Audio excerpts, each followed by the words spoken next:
¿Qué tal, jóvenes? ¿Cómo están?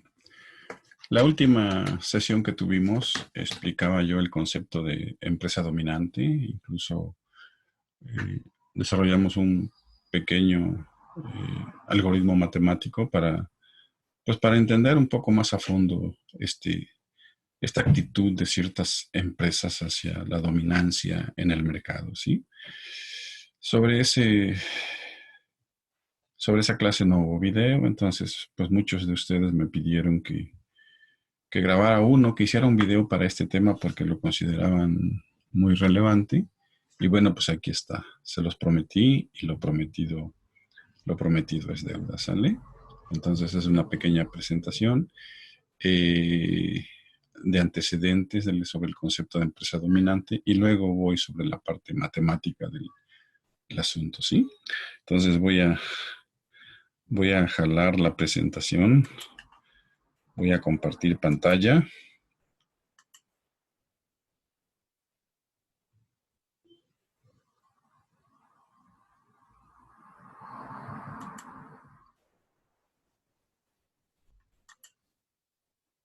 Aquí está.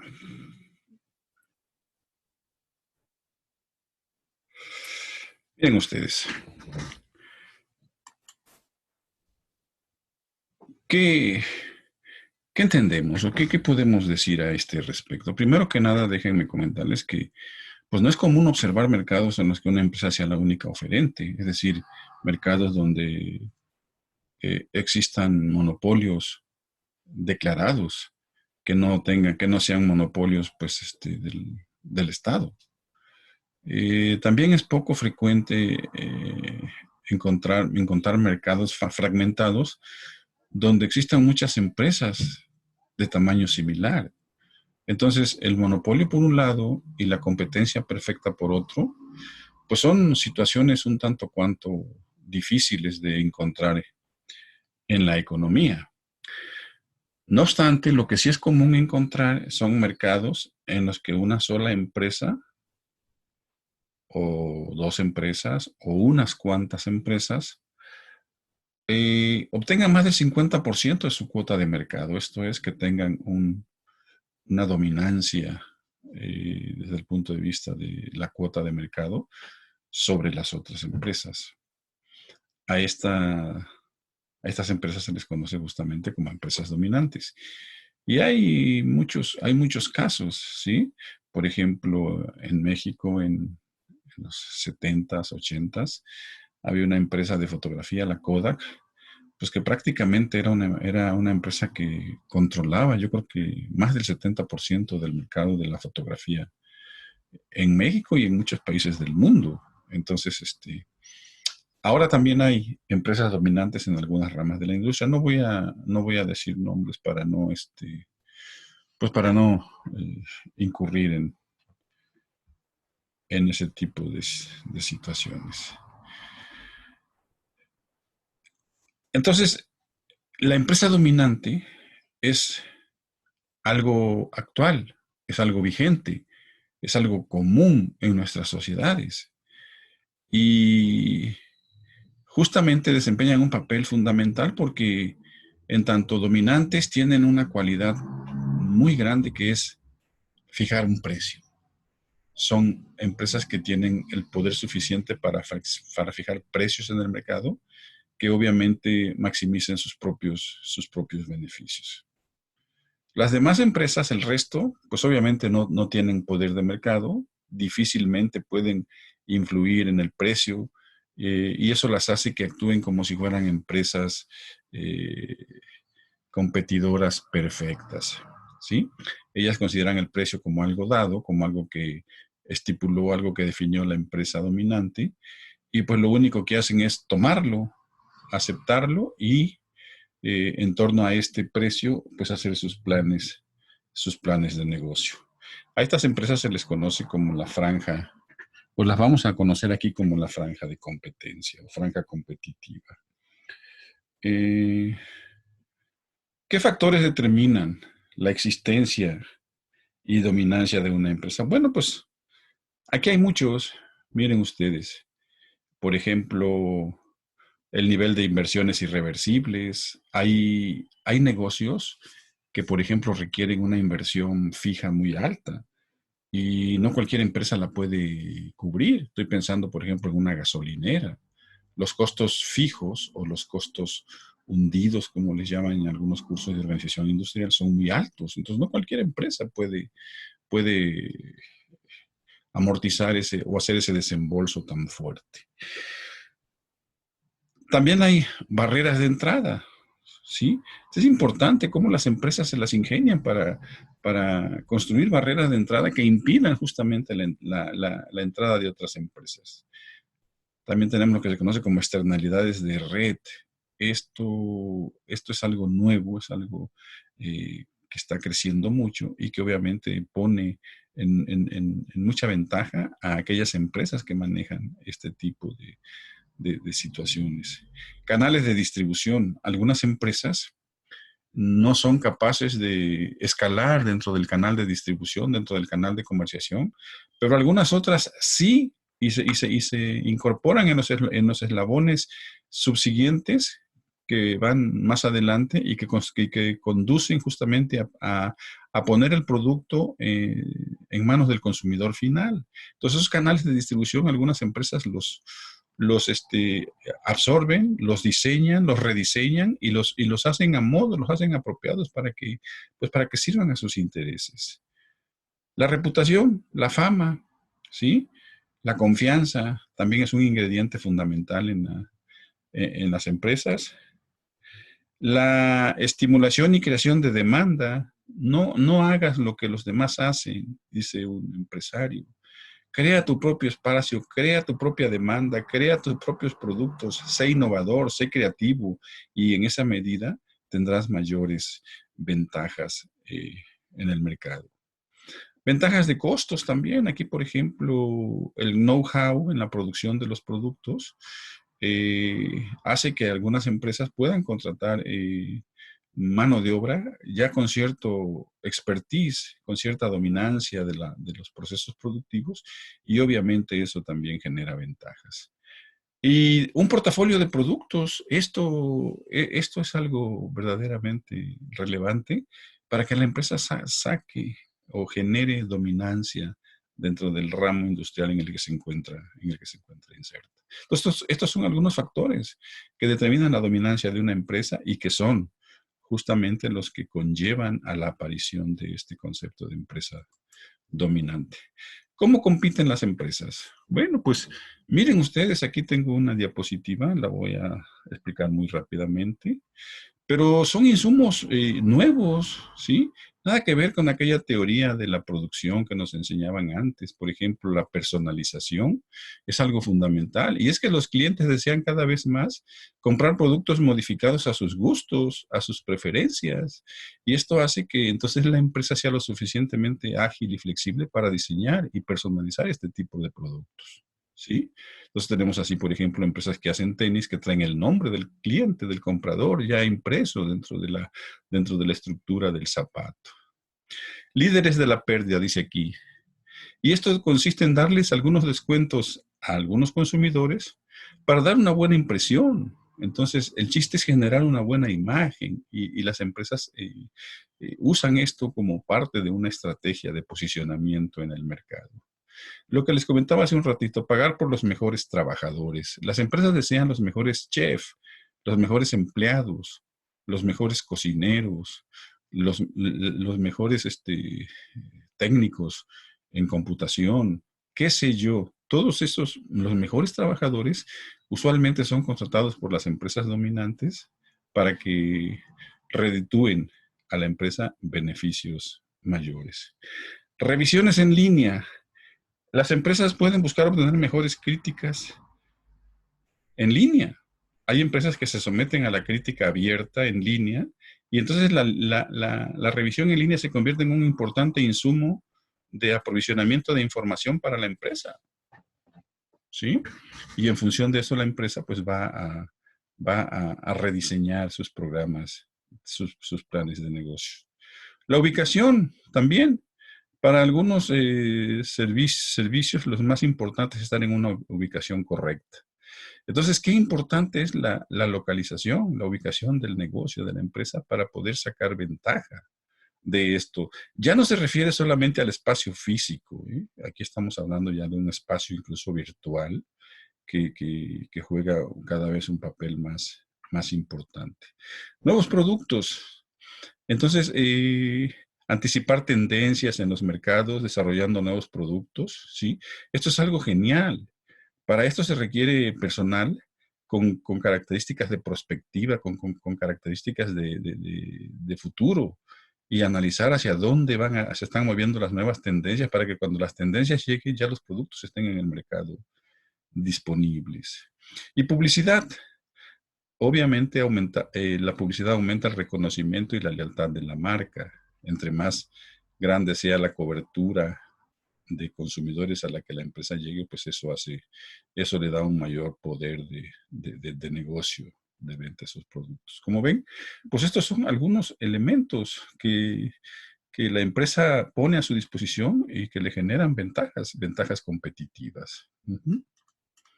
Bueno, entonces, el modelo que vamos a desarrollar aquí se basa en las siguientes hipótesis. La primera es que la empresa dominante se comporta como una empresa con poder sobre los precios. Es lo que se conoce en inglés como price maker, ¿eh? Tomando la estrategia de la franja competitiva como un dato. Para esta empresa dominante, la franja competitiva es un dato, ¿sí? No le preocupa tanto, es un dato que lo conoce y por lo tanto ella actúa, tiene manos libres para actuar sobre la definición del precio. Las empresas de la franja competitiva se comportan como precio aceptantes, es decir, ellas aceptan el precio que genera la líder, ¿sí? Produciendo la cantidad que iguala a su precio a su costo marginal. Entonces, una vez que el precio es definido por la empresa dominante, la franja competitiva toma el dato, ¿sí? Y procede como si fuera un pequeño monopolio, ya que iguala su precio a su costo marginal, ¿no? O como si fuera una empresa en competencia perfecta, mejor dicho. Entonces aquí en este modelo la variable estratégica es el precio, ¿sí? Y los bienes que se ofrecen son homogéneos. Vamos a verlo para bienes homogéneos, aunque pudiera haber cierta este, variación en los bienes, pero aquí vamos a asumir que los bienes que se ofrecen son homogéneos. Entonces, con esto en mente, vamos ahora a desarrollar la expresión algebraica del concepto de empresa dominante. Miren ustedes, este es el modelo que aparece en los libros de microeconomía sobre la empresa dominante. Yo lo tomé por ahí de un libro, no me acuerdo ya de cuál, pero bueno, es un modelo muy socorrido. Aquí tenemos la demanda del mercado, que es DP, que es esta línea, ¿sí? Tenemos la oferta de la franja de competencia. Esta es la oferta de las empresas que constituyen la franja de competencia. Esta es la curva de costos de la empresa dominante, ¿sí? Podemos pensar de alguna manera que es la función de oferta de la empresa dominante, ¿sí? Entonces, para determinar su precio, la empresa dominante estima lo que es la demanda residual. ¿Y qué es la demanda residual? Pues es la diferencia entre la demanda de mercado y la oferta de la franja de competencia. O sea, la diferencia entre este y este, ¿sí? Es lo que vamos a denominar como la franja, como la demanda residual. Entonces, si nosotros graficamos la diferencia entre este y este, obtenemos lo que es la demanda residual o lo que es la demanda de la empresa dominante, que sería esta línea roja gruesa, ¿sí? Entonces, esta es la demanda de la empresa dominante y esta sería su curva de ingreso marginal. Entonces, con la D subíndice, estamos resaltando la estructura de esta empresa dominante. Y bueno, la empresa dominante es la que fija el precio, sigue los lineamientos fundamentales de maximización de ganancias, justamente donde el ingreso marginal es igual al costo marginal, ahí determina su precio y su cantidad. Y esto ocurre aquí. Aquí está la cantidad que produciría la empresa dominante y el precio al cual vendería su producto. Entonces, este P asterisco es el precio de la empresa dominante, que luego se convierte en un dato para la franja de competencia. Por eso también se intersecta con la franja de competencia. Entonces, las otras empresas toman el dato del precio fijado por la dominante y en función de eso definen su aportación. ¿Sí? Entonces, aquí está. ¿Sí?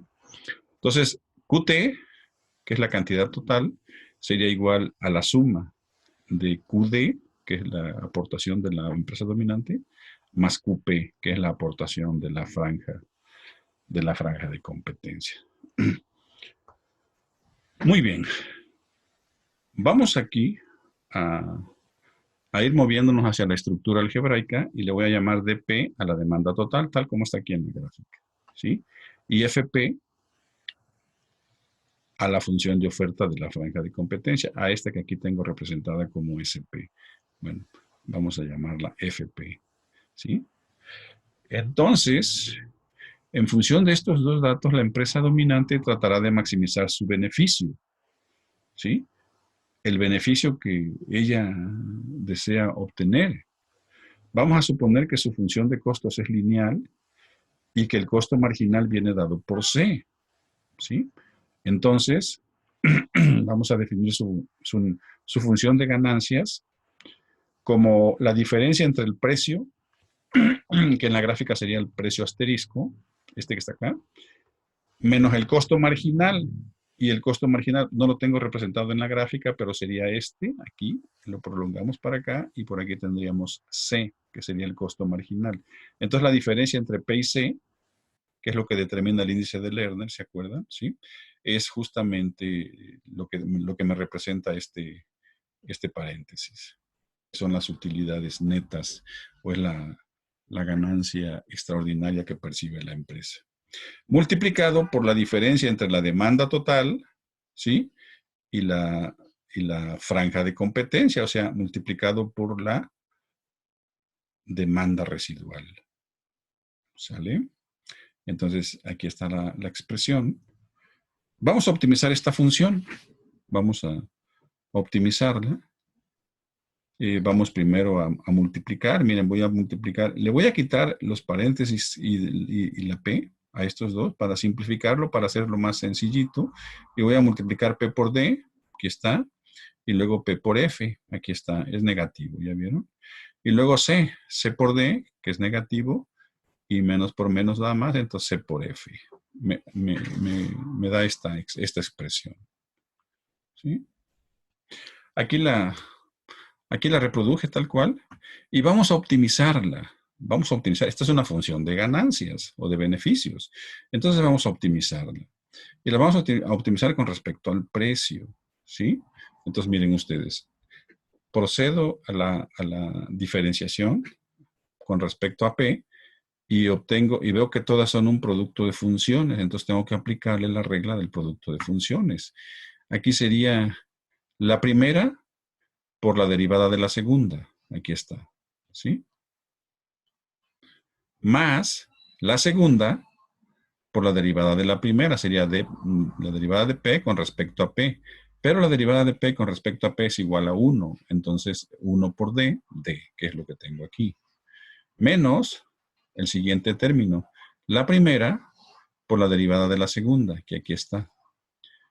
Más, bueno, en este caso menos, porque signo negativo, menos la segunda por la derivada de la primera, pero la derivada de la primera es nuevamente la derivada de P con respecto a P.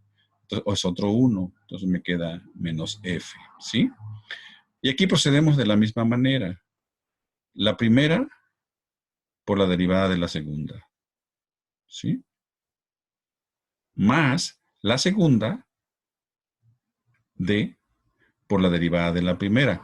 Pero la derivada de la primera sería la derivada de costo marginal con respecto al precio. Eso es cero, eso no existe, ¿sí? El costo marginal no tiene nada que ver con el precio del bien. Entonces la derivada parcial sería cero, por eso no aparece aquí ya, ¿sí? Igual acá, aquí tenemos la primera por la derivada de la segunda, derivada de f con respecto a p, más la segunda, F, por la derivada de C con respecto a P, que también me da otro cero. Entonces, ese término se hace cero.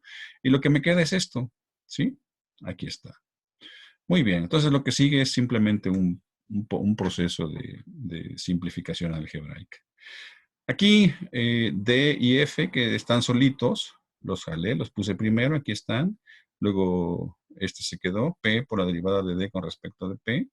Este, P por la derivada de F con respecto de P. Luego este, C por la derivada de D con respecto a P. Y C por la derivada de F con respecto a P. Ahí está, ya reorganizado de esta manera. Ponerlo así me permite factorizar. Miren ustedes, el D y F ahí están. Y este P multiplica a este término y a este término, entonces los factorizo y me queda esto. Y C multiplica a este término y a este término, entonces también factorizo. Y nótese, jóvenes, que lo que está entre paréntesis es lo mismo. O sea, P y C están multiplicando a un mismo factor. Entonces también todavía puedo factorizar esto más. Entonces me queda D menos F más P menos C que multiplica a este paréntesis. Muy bien. Ahora lo que voy a hacer es todo esto lo voy a pasar para el otro lado. Nótese que tiene signo positivo, entonces pasa con signo negativo. Entonces, D menos F es igual a esto. ¿Sí? ¿Sale? Ahora voy a pasar este paréntesis grande para el otro lado. Y le voy a dejar que se lleve el signo. Entonces me queda D menos F, que es lo que tengo aquí, dividido entre todo lo que está entre paréntesis, que es esto. Y con un signo negativo porque se llevó el signo de acá. ¿Sale? Bien. Entonces, esta ecuación puede ser simplificada. Voy a hacerle un poquitito de manipuleo algebraico a, a esa expresión hasta llegar a lo que queremos demostrar. ¿Sí? Por ejemplo, miren, voy a, voy a multiplicarla por varias veces por un 1. Ustedes saben que si yo, por ejemplo, a esta P la multiplico por 1, pues todo número multiplicado por 1 es igual al mismo número. Entonces, si yo multiplico a la D por un 1, pues él sigue siendo la D. Y así sucesivamente, ¿sí? Entonces, miren, voy a multiplicar este numerador por P y este denominador por P. O sea, voy a multiplicar este lado por un 1, pero ese 1 es P sobre P, ¿sí? Es P sobre P. Entonces lo que tenemos aquí es es algo así, miren, entonces sería, bueno, quería yo hacer algo aquí, pero creo que no voy a poder.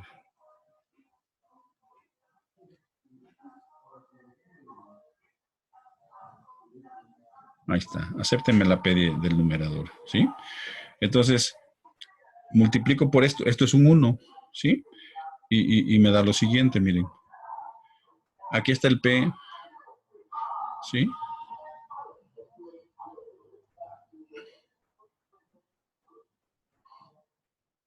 Aquí está el P del numerador, es este, que multiplica a esto acá arriba. Y aquí está el P del denominador, que multiplicó a los dos términos de adentro del paréntesis. Aquí está P y aquí está P, ¿sí? Entonces, luego, lo que voy a hacer es al denominador multiplicarlo por otro 1. Por ejemplo, el primer término que es este, ¿sí?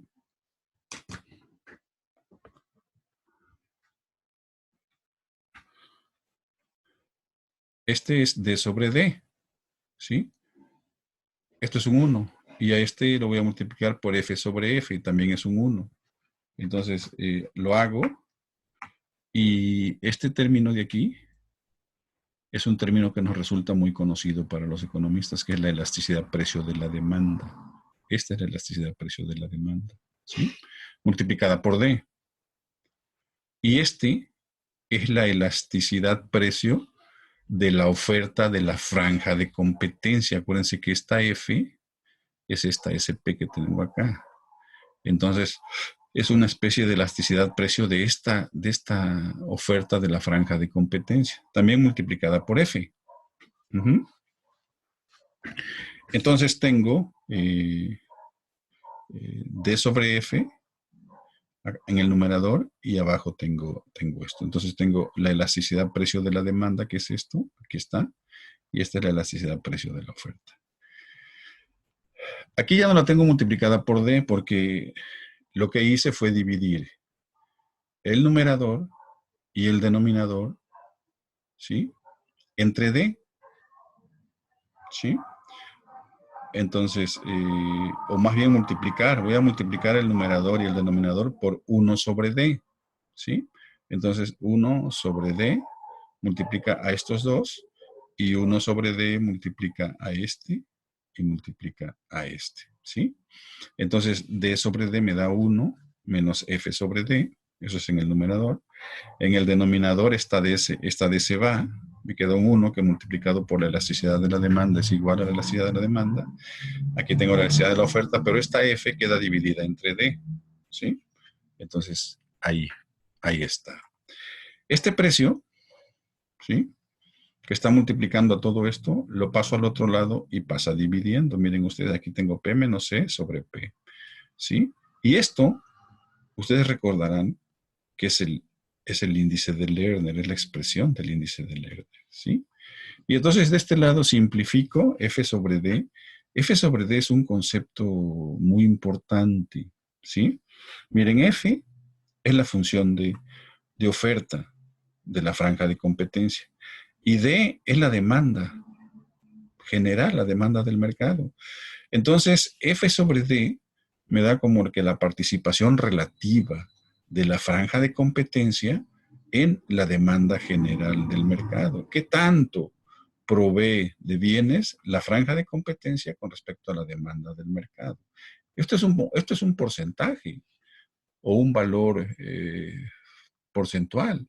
Por ejemplo, si la franja de competencia provee el 50% de la demanda general del mercado, entonces esto será 50 o 0.5. Entonces sería 1 menos 0.5. ¿Sí? Muy bien.